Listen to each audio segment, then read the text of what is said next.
How did African Americans contribute to the Army from its founding until today? What were the struggles of race relations in the Army, and how has it changed over time? Who are some of the most influential and notable African Americans and African American units that demonstrated Army values? For answers to these questions and more Army History Insights, stay tuned. Welcome to the U.S. Army History and Heritage Podcast, the official podcast of the United States Army Center of Military History. The Center of Military History writes and publishes the Army's official history, manages the U.S. Army Museum enterprise, and provides historical support throughout the U.S. Army.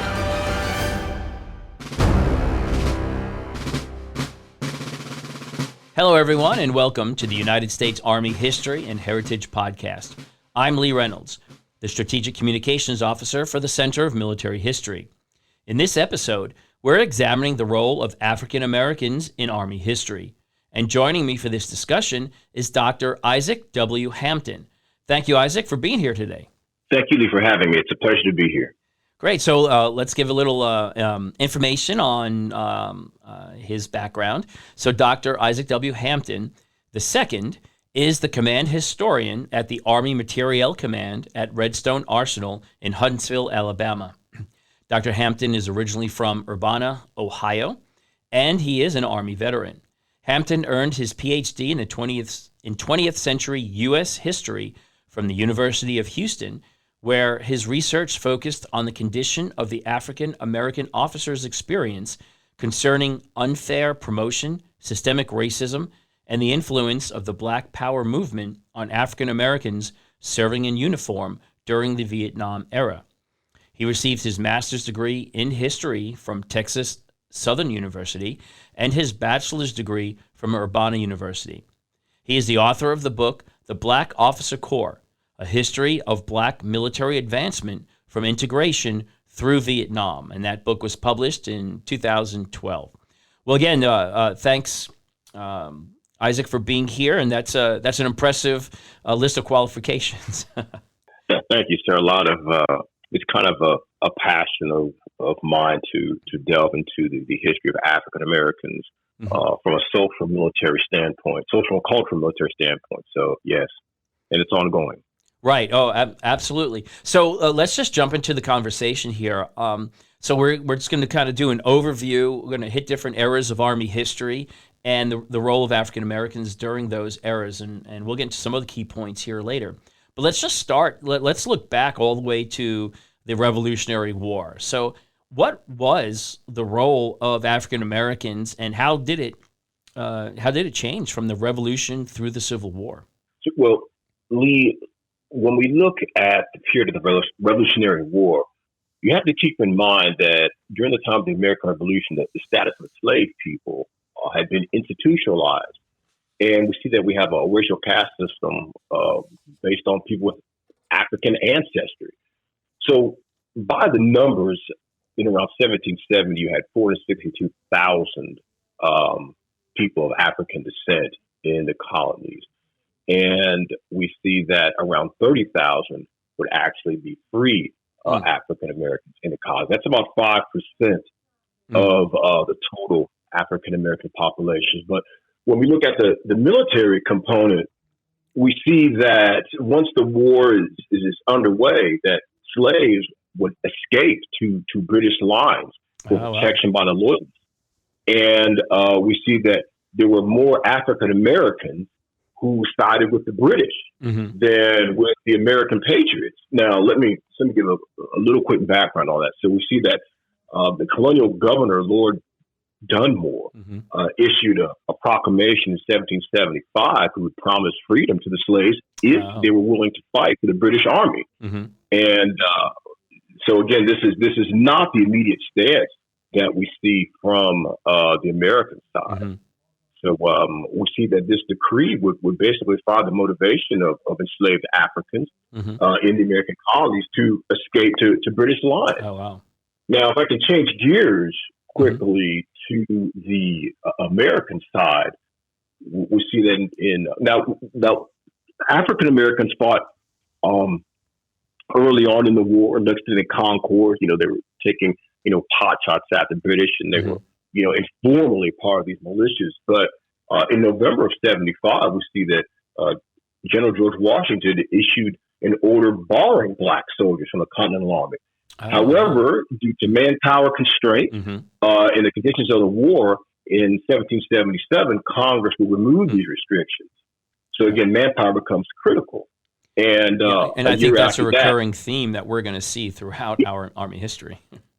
Yeah, absolutely. Absolutely. So, records indicate that even with these regulations in place, that every future state, every colony, the 13 colonies, would recruit blacks into its ranks. Mm-hmm. And this is largely what we see. Wow, so that's during the American Revolution, and I think it was Rhode Island Regiment I think there were a lot of African Americans who were serving there. Yes. So now when we get to the southern colonies, they have a lot more problems with having blacks in their militias, even if the government's going to pay them for them. So long and short, in the South, there are no African Americans in those militias. Right. Historical sources indicate. However, these slave masters would loan out their blacks to be able to fight in the colonial army, in Washington's army. Why? Because it gets them out of that area, and there's this fear that there could be some type of slave uprising. Oh, yeah. And on top of that, when you have former slaves with guns, it tended to upset the social order of that time. Right. And then for the British, for those that did escape and go to the British lines, how were those men used in the British Army? Okay, so we see that the slaves who escaped to the British line, so numbers hover right around 25,000 that served with the British. It could be more than that, but they were used as nurses. They were used as teamsters. They were used as to dig embankments, kind of like engineers to a degree in support of the army. But also there were approximately 5,000 who served as soldiers, and one of the more celebrated ones was the Ethiopian Brigade. Huh. So there's some literature on that, but again, this is we see that more blacks would fight on that side, and they did for the Patriots. Yeah. Oh wow. And again, that was with the promise of getting their freedom. Yes. Okay. So now once we get deeper into manpower struggles, we'll see that. Let me switch to the American side. Yeah. That they would offer them land and a quote unquote signing bonus.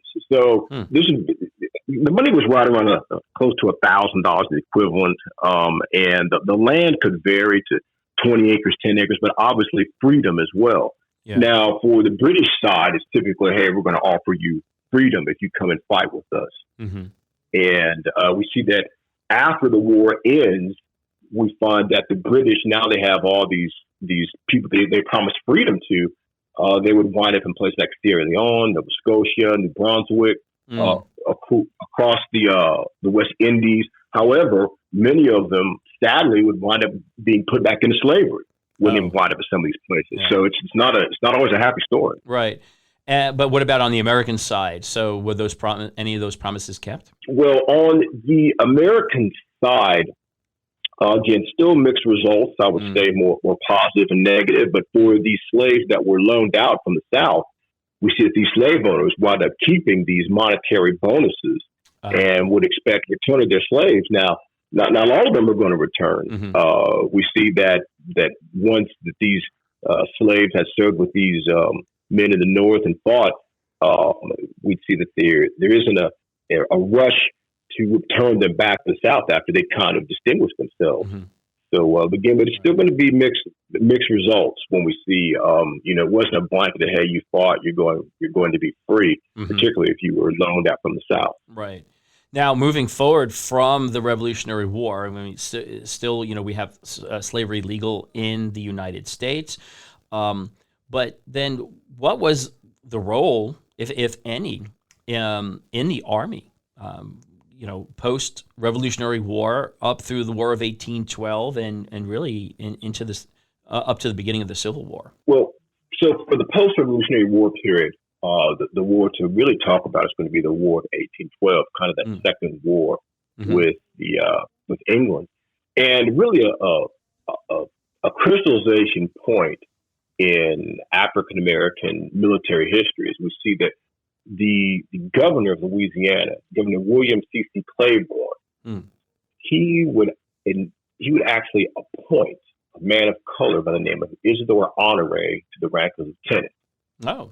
2 years later, December 1814, we have another gentleman by the name of Vincent Populus and Joseph Savoy, both free men of color, were appointed to the rank of major for the Negro battalions. Again, for the black battalion. So we're not leading white soldiers, but these are going to be black regiments. So these soldiers would go on to fight with General Andrew Jackson at the Battle of New Orleans in 1815, and they fought with honor. So I would certainly that this is the beginning of the Black Officer Corps in American military history. Oh, wow.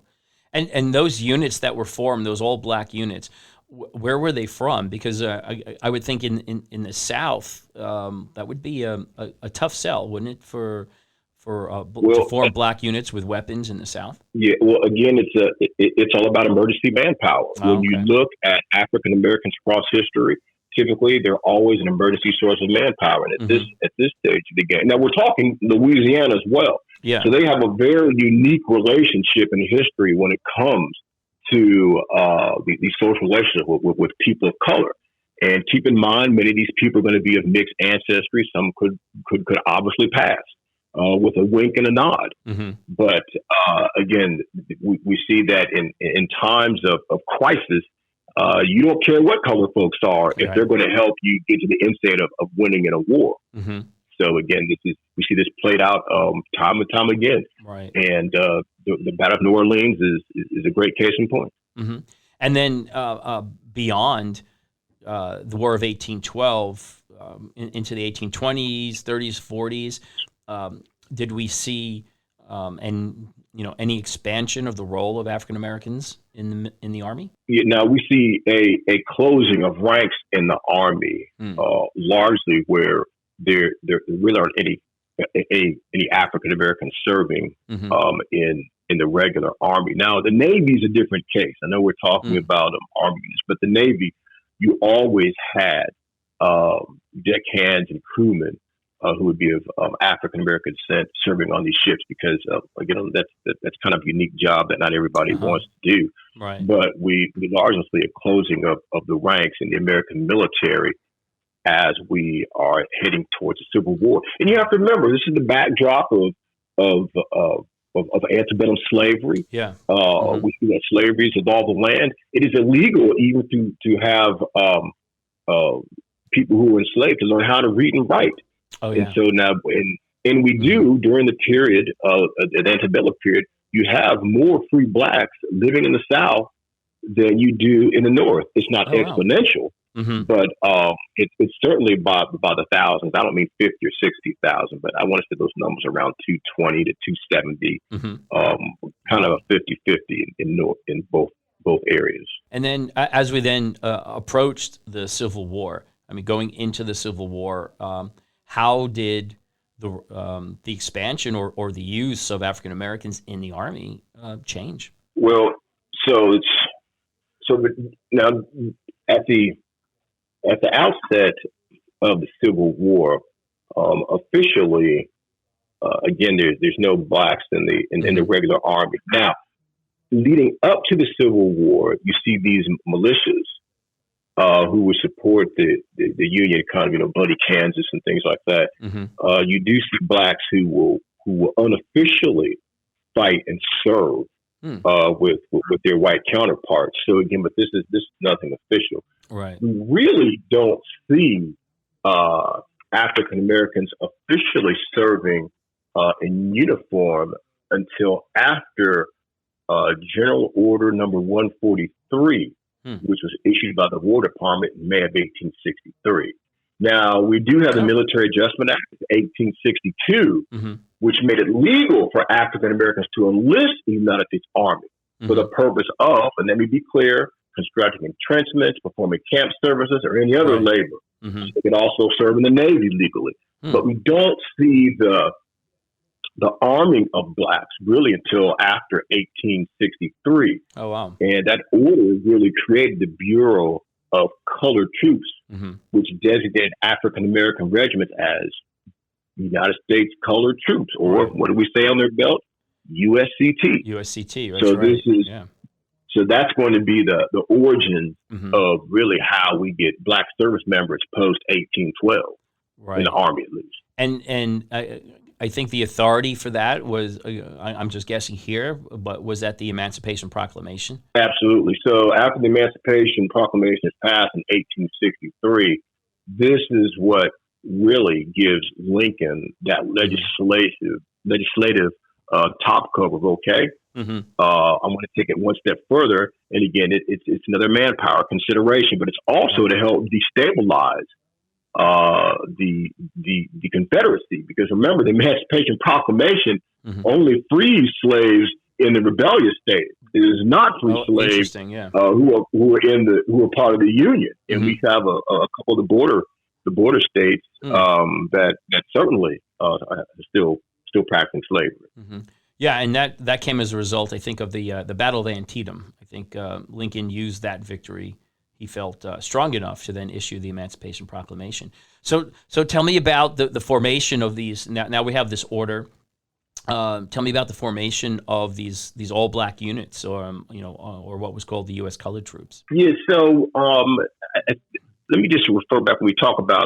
Let's just go back to one that folks probably know about. It was the 54th. Mm-hmm. But one of the things is that The 54th Massachusetts, right? Yeah. Yes, 54th Massachusetts. Thank you. We see that in order to remember that these black troops have white officers. There are no black officers at this stage of the game. Now there will be in the Civil War, and I know that's and we know that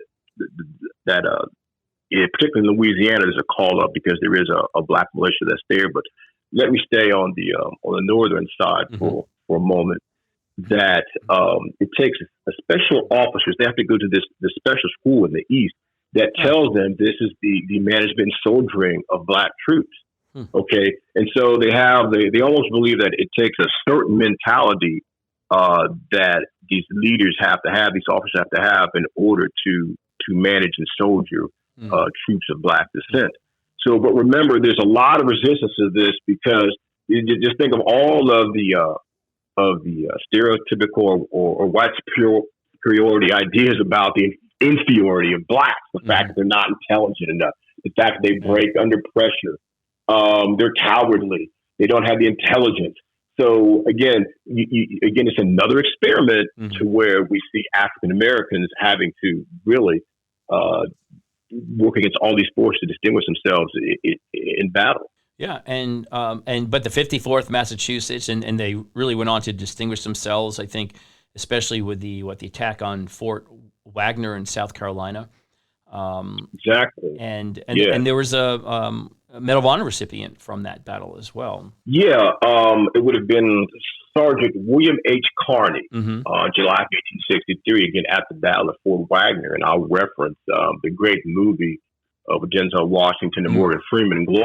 It's a bit dated, but it's a great movie. But when we talk about the number of U.S. colored troops, we see that would be 175 regiments that would be constituted by 1865. And again, that's about 1/10 of the manpower of the Union Army. Oh, wow. And we see that the U.S. colored regiments are basically the precursor to the Buffalo Soldiers regiments that would fight in the Old West. As far as other people of note, let me share. I mentioned Sergeant Carney, but when you look at the African American performance during the Civil War, I think one of those inflection points is going to be the battle at Chapin's Farm at the outskirts of Richmond, Virginia. Oh. So when I was the branch chief historian at Fort Lee for the Quartermaster Corps, I was able to go and see this area. But At that battle, you had 14 African Americans would receive the Medal of Honor for their actions at engagement. So it was an incredible feat, but a lot of people died and got right. Did those actions change, especially as we get to the end of the Civil War, moving post-Civil War? Did that change anybody's views about how African Americans could fight? And did it influence new units being formed after the Civil War? Yeah, well, the white press would celebrate and note these actions. So while it is a feel good story, you have to remember that racism and African Americans' place as being subservient in the United States is well entrenched. Mm-hmm. So as you know, Lee, I mean, you talk about a second Reconstruction by the time you get to the 1960s. Yeah. So, obviously we'll have the 13th and 14th and 15th Amendment that will be the legislature that gives blacks their freedom and right to vote and citizenship. But again, minds are very slow to change when it comes to the condition of African Americans. But we did have, so the U.S. colored troops then continued on after the Civil War, and then the formation of what's called the Buffalo Soldiers. If you could address that, who were they, what did they do, and how did they get that name? Okay, so this is so understand that the backdrop. So 1866, this is when Congress created 6 all-black peacetime regiments. Later, that would be consolidated into 4, which would be the 9th and 10th Cav, the 24th and 25th Infantry. And again, this becomes the Buffalo Soldiers. But keep in mind, this is the backdrop of Reconstruction of the South. And so while you had black troops that participated in that war, hey, this is kind of a hard peace for the South. And what you want to bring the country back together, they don't want a whole lot of black soldiers in the South, okay? Right. And I'm saying they weren't there, but the idea is that you see this, when we talk about segregation, we see that they want these black troops away from the white population with the majority of it. So this is where we see that these black soldiers are sent out west to settle the West when we have these Indian wars. Okay, right. So just to bring note, if you've ever been to Fort Leavenworth, I'm pretty sure you have. You see that monument of the Buffalo Soldiers that was initiated by General Colin Powell was dedicated in 1992. So the Buffalo Soldiers, when we talk about the name of how they got that identifier, there's been a lot of stories out there about how they got it. Was it because their hair, their color of their skin, the Indians give it to them? Well, I would say most historians would probably agree, just based on the sources, that the Native Americans, they gave this name to blacks because of the tenacity of how they would fight, but it reminded them of the buffalo in the sense of the texture of their hair.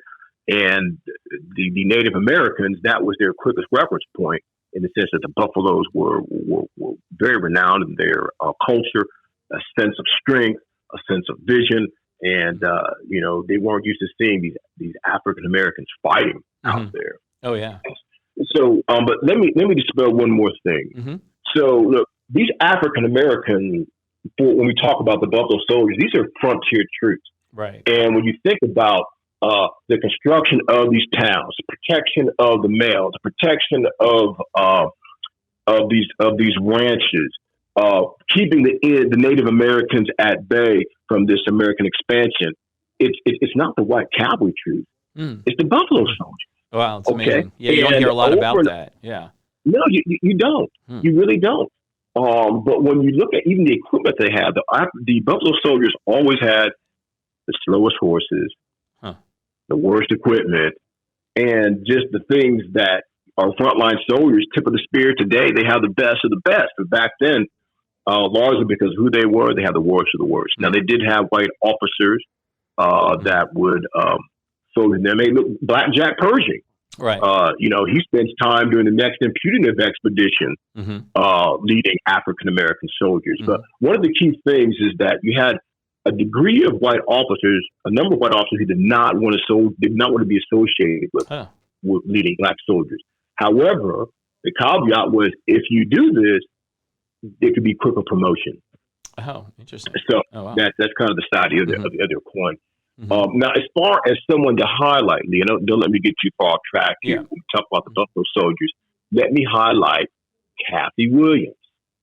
Kathy Williams, who pretended to be a man or was able to hide her gender for over a year so she could serve in the Army. Oh, wow. Now, she was the first African-American female to enlist in the Army, and she's the only documented black woman to serve in the Army in the 19th century. Oh, wow. Okay, so she was able to hide her gender until she was sick, and the doctor had to come and look at her and do these exams. They say, wait a minute, this is a woman. But wow. There's a book out there where she talks about, they have excerpts from interviews from her where she talks about she wore the Zouave uniform, and only 2 people knew about her gender, and they tried to keep it quiet in the unit.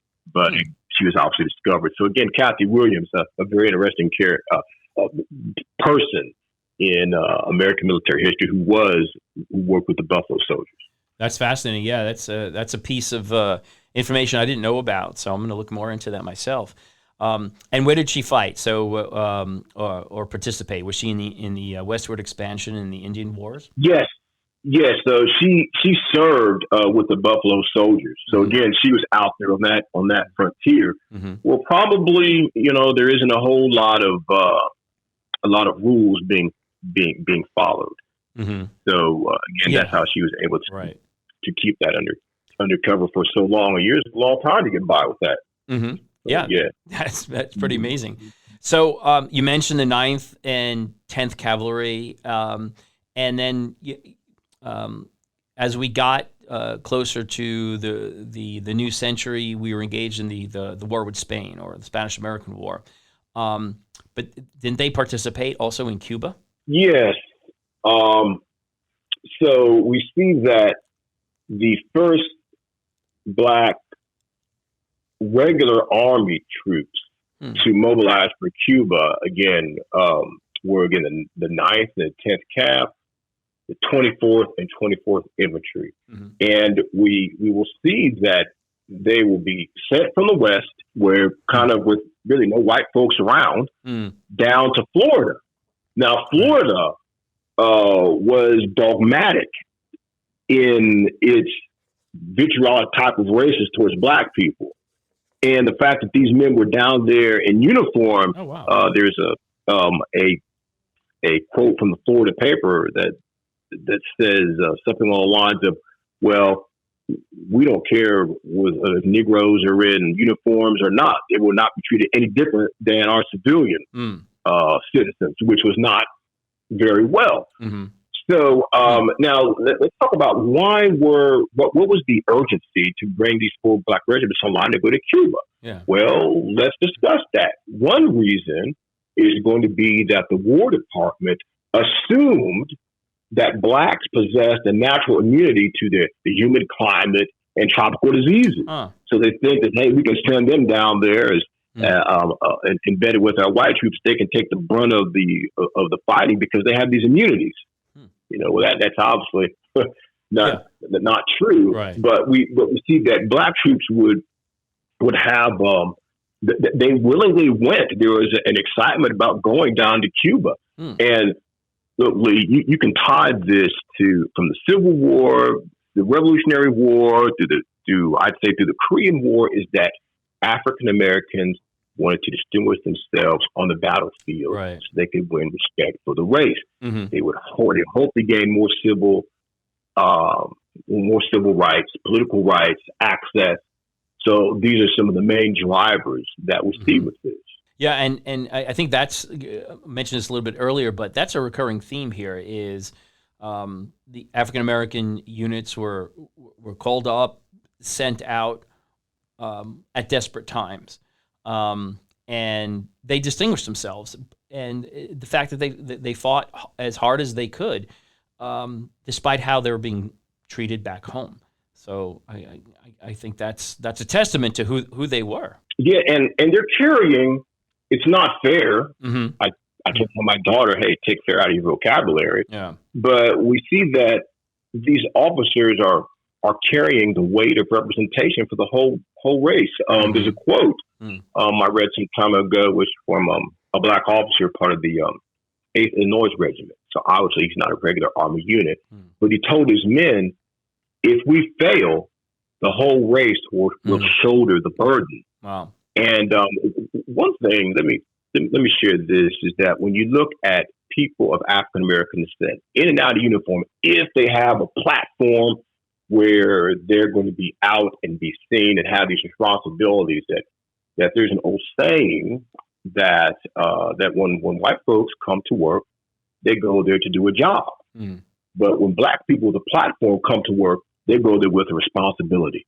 Oh, wow. And to carry this type of burden is not fair. But again, it's the optic that people tend to see, and they tend to judge not people individually. They tend to judge them they tend to judge them individually if they fail.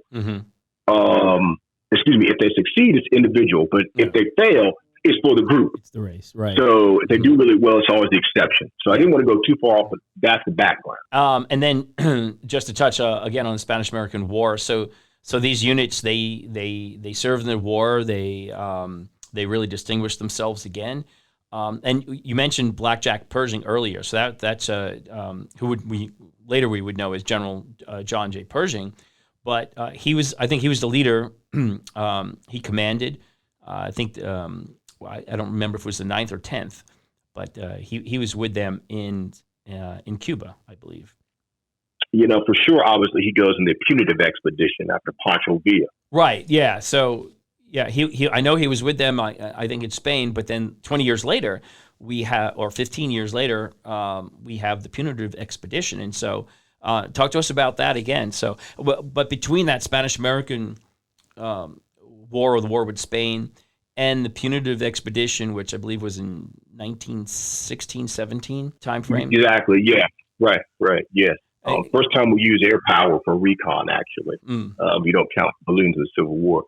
Let me close real quick with the Spanish-American War, in that a fascinating fact that we have 6 African Americans who received the Medal of Honor, and they were 5 Buffalo soldiers from the 10th.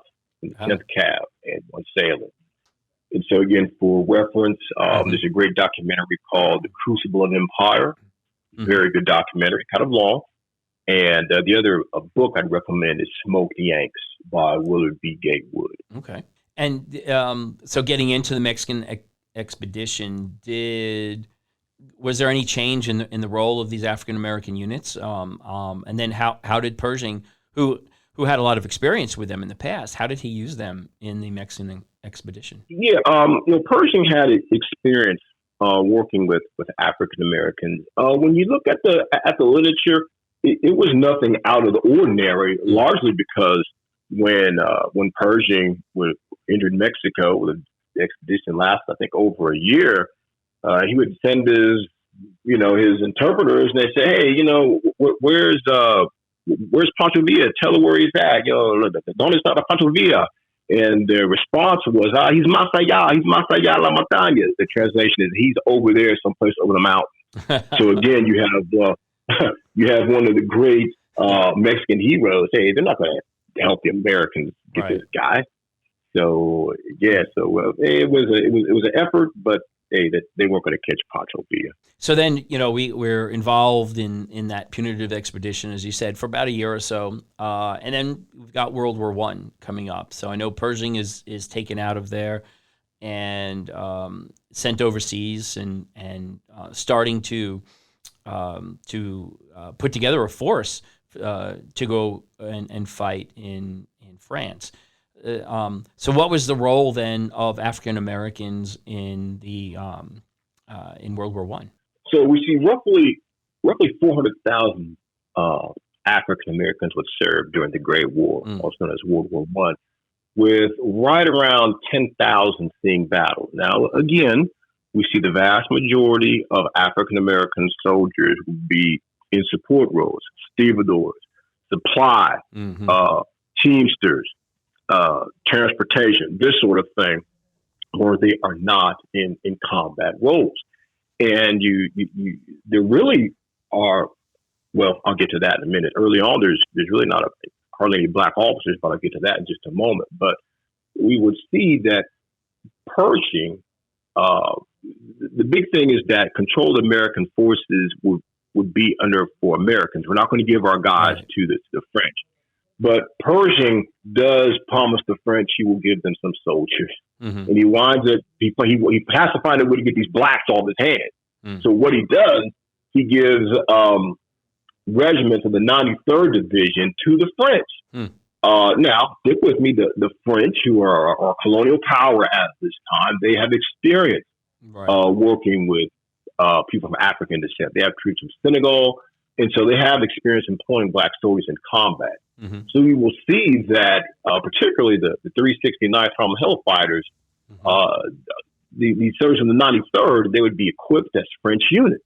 And there were some challenges as far as adapting to their assignments, mainly the language barrier, but these sources indicate, and letters from the black soldiers show that they were treated as equals. All right. Wow. Now, we'll see that the 369th Harlem Hellfighters, this regiment was on the front line for a total of 191 days. Wow. That's 5 days longer than any other regiment of the American Expeditionary Force. Wow. And France led the entire unit, the Corps de Guerre, along with the 107, well, it was close to almost 200 others received awards for exceptional gallantry. But again, that's the main backdrop. But if I can share one more thing, another key point was we see the creation of the very first Black Officers School at Fort Des Moines, Iowa. Okay. So, look, at this stage of the game, look, we're talking about, black enlisted is one thing. Now we're going to start talking about black officers. Now leading up to this, you only have a few chaplains and, Colonel Young, who was a West Point graduate. Right, yeah. And we see that this is another experiment because the black leadership of the day, from the NAACP and others, they're clamoring, well, look, if we're going to fight, blacks should be led by people who look like them, at least some of them. And so this leads to the creation of a school for black officers. So here we are, Fort Des Moines, Iowa. It's away from everything else. And the candidates would go through about a 3-month, very rigorous program with technical and physical training. So in that first class, and there were only 2, right around 638 officers are created. Now, the sad part is that when they would be mustered into the regular army, a lot of them didn't carry their officer commissions. They were downgraded to NCOs. Okay. So we see that in June of 1918, the officers will be, I don't want to say reconvened, but brought back together for transportation over to France. They can fight against the Germans. And again, they'll be part of that 92nd Division Expeditionary Force. And they would see battle in France at the Meuse-Argonne. Again, so they do fight there and fight with dignity. So now, when we get into the post-war or the interwar years, from World War I to World War II, now that we're starting to see black officers being trained, were there any changes leading up to the beginning of World War II in how African Americans served or led units? Yes, in the sense that it was not good. Oh. So we see it in 1925, about 7 years after the First World War. There's an Army War College study that takes place, and it evaluated the fitness of black soldiers for service in future wars. And the study's recommendations were not good. It was generally dubious about the prospect of black soldiers serving successful in combat roles. So now keep in mind that this is 1925. Yeah. You're going to have hundreds and hundreds of officers will read this study, and they become the future leaders, many of them, who will lead the army in the Second World War. So blacks are not only fighting against institutional racism and stereotypical beliefs of the day. Now they have a kind of a racist empirical data study from a unit that's been endorsed by them or endorses them of why blacks are not good soldiers. Right. So, again, this is another uphill battle that blacks will fight against on the eve of the Second World War. So, but then as we launch into the Second World War, what was the state of black officers and black units? And, what did they do? How did they serve in the Second World War? Okay, so we have to look at some of the legislation that was created. So we have Executive Order 8802, which was created in 1941, which largely prohibited racial discrimination in the armed forces. And so, look, the Marine Corps, just let me talk about the Marines for a moment. From their inception up to that moment, the Marines would refuse to recruit blacks or any of their minorities into their ranks until they had to. In 1942, we had the Montefiore Point Marines in 1942. But we see that with this executive order, we had the creation of the Tuskegee Airmen, 761st Tank Battalion, the Red Ball Express. These are all African American units that distinguish themselves. Now, as far as black officers, we have B.O. Davis Sr. and his son B.O. Davis Jr., who will be part of the Army Air Corps, and they go to the Air Force and becomes its own branch. But we will see that black officers will be created. There will be more of them during this war. As far as basically like an OCS program. All right. So there is a small expansion, but again, their African American units served in support roles, but really distinguished themselves. But after the war, between World War II and Korea, we had President Truman issued his Executive Order 9981 of desegregation. So can you talk a little bit about that? What did it say? How was it implemented? Okay, so Executive Order 9981, it's not nearly as clean, cut and dry as people like to say it was. Let me get some context. So let's talk about the political side first. We're going to see that in January of 48, which is going to be an election year, that Truman would have a biracial committee on civil rights, which called for the changing of the racial caste system. Basically, they want an easing of laws, more rights for blacks for access, and all the things that are promised them by the Constitution. So once Truman announces this, we see that, particularly in the South, led by Governor Strom Thurmond of South Carolina, he creates his own party known as the Dixiecrats, South Carolina, Alabama, Mississippi, Louisiana. So again, during the election, he carries those states. On the Republican side, Governor of New York, Thomas Dewey, he winds up carrying 13 northern and Midwest states.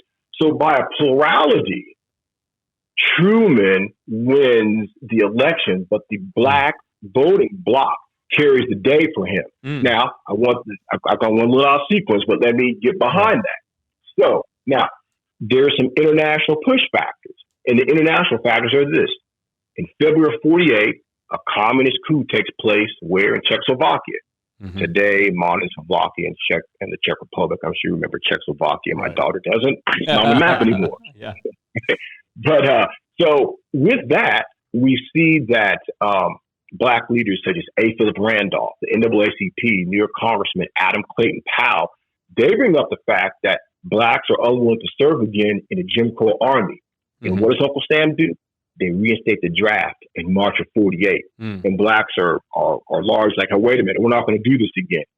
So June of 48, the likelihood of war is increased even greater. Why? Because we have the Berlin blockade. So this is the first major crisis of the Cold War. So this led to the Berlin airlift. Truman thinks it's going to be a war. He's in trouble as far as his elections, and so he caters to the black vote. And so when blacks say, hey, we're going to support you if you do X, which is integrate the military, Truman signs executive order on July 26, of 1948.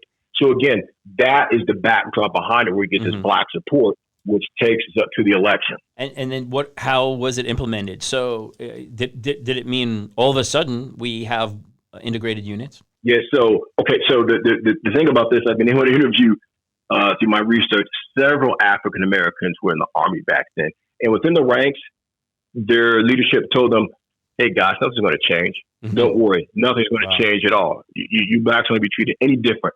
So that push factor is going to be the beginning of the Korean War. And again, Executive Order 9981 had been out there for more than 2 years.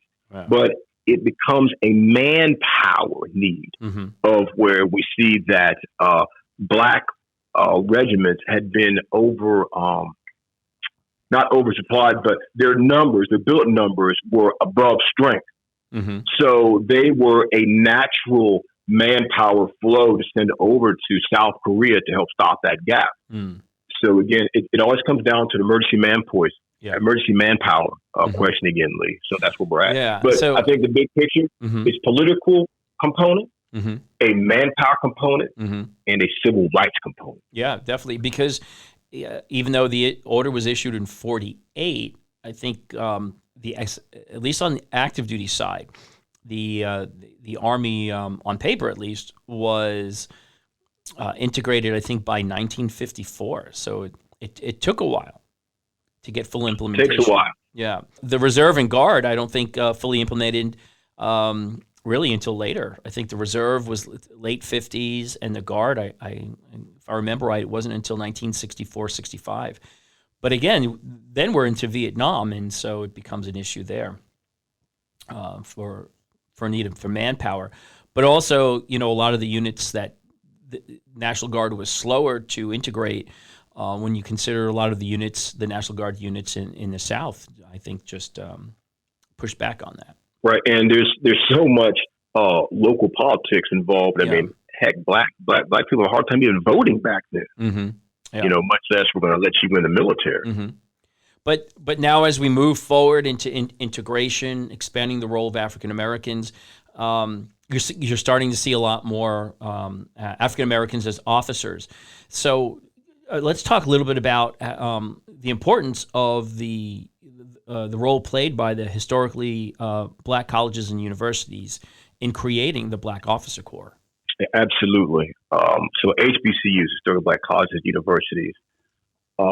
You have to remember, Lee, that over 75% of the Black Officer Corps will come from HBCUs. Wow. And when we're talking about the 60s, well, I mean, where would they go? Unless you could go to Ohio State, probably go out to UCLA or someplace like that. But for the most part, we see African Americans going to these historically black colleges for a couple of reasons. First, there are people there that look like them. They do not have that resistance that would take place at a traditional white college. When we look at what took place at Ole Miss, this sort of thing, these integration issues. So remember, I think the biggest thing to keep in mind is that HBCUs have and had a mission of developing African Americans beyond the curriculum, but also the content of the character, because these are the young men and women who are going to go back and serve those communities. Now, the transition of going from an all-black environment to an all-white environment was challenging for the vast majority of black officers, because, again, when they've been told, well, until this era, they see that they're told they're never good enough. Now they have to go and prove it. Right. And when I've interviewed some of my black officers, they talk about where we had to overwhelm our detractors with competence. And it's an uphill battle that they would face. But these HBCUs, again, they play a critical role even today as far as our ROTC battalions are concerned as far as, again, creating the Black Officer Corps. That's not just the Army, but that's the Navy and Air Force component as well. Right. And then I don't want to rush it, but we're getting close on time here. But can you just talk about race relations then from Vietnam through today, and what are some of the continuing challenges and themes? So as we get out of the 60s into the 70s, into the 80s, when you would ask African American officers, even the military, just ask, do we have integration? Yes, of course we do. We had integration, but there was not equal opportunity. There's not equal opportunity. And without the ability for African American officers to get regular Army commissions, the vast majority of blacks hold reserve commissions. Well, back then with the reserve commission, you weren't going to get selected for X type of leadership school or X type of service college. You really would be put out of the military, had to retire from the military if you didn't make lieutenant colonel, and you didn't see a lot of lieutenant colonels if they were black. Majors making lieutenant colonel. So the other thing that blacks had going against them was the fact that they had very few advocates. Remember, the Black Officer Corps, it's never more than 5,000 during the Vietnam War. Oh, wow. And so people who can advocate for you, people who can open these doors, people who are going to be your raider, we don't see this for black officers. So they're often left behind or unfairly rated compared to the white counterparts. Okay.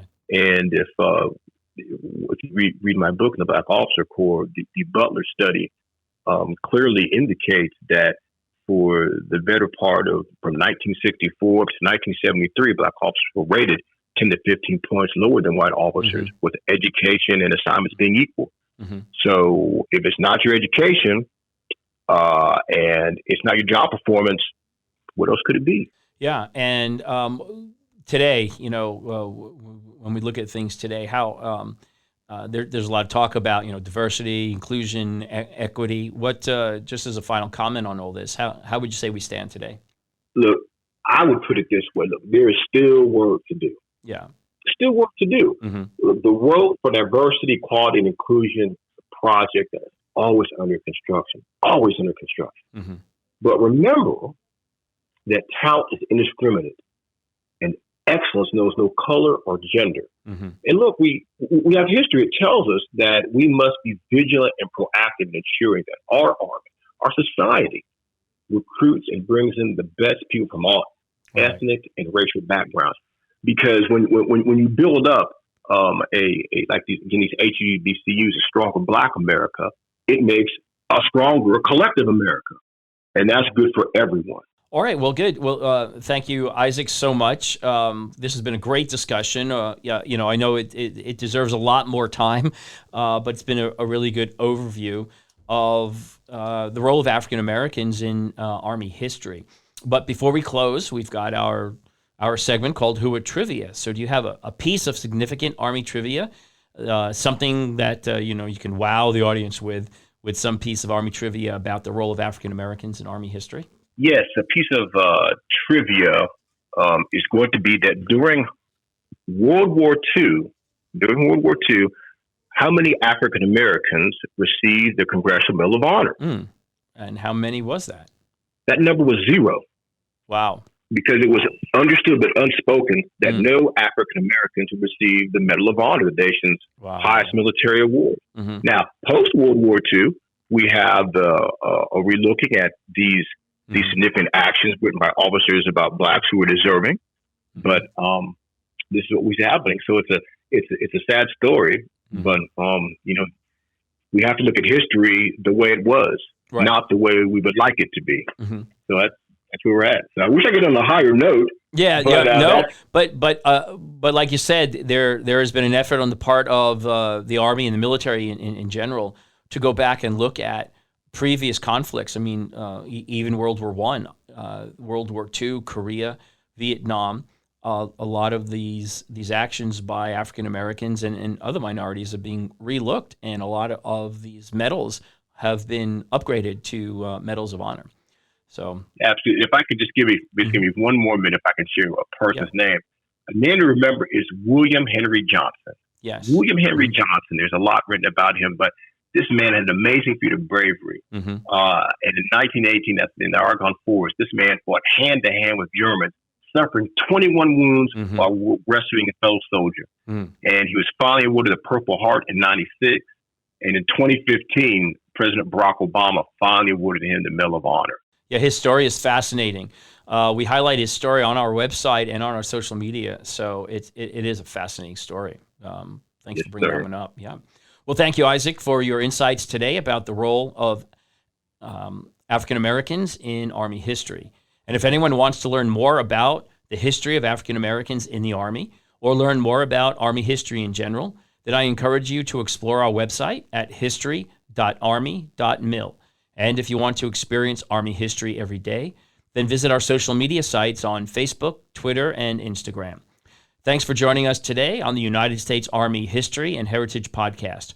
For the Center of Military History, I'm Lee Reynolds. And until next time, we're history. The views expressed in this podcast reflect those of the speakers and do not necessarily reflect the views, policies, or opinions of the U.S. Army or Department of Defense. For more information about the Army's proud history and heritage, go to history.army.mil.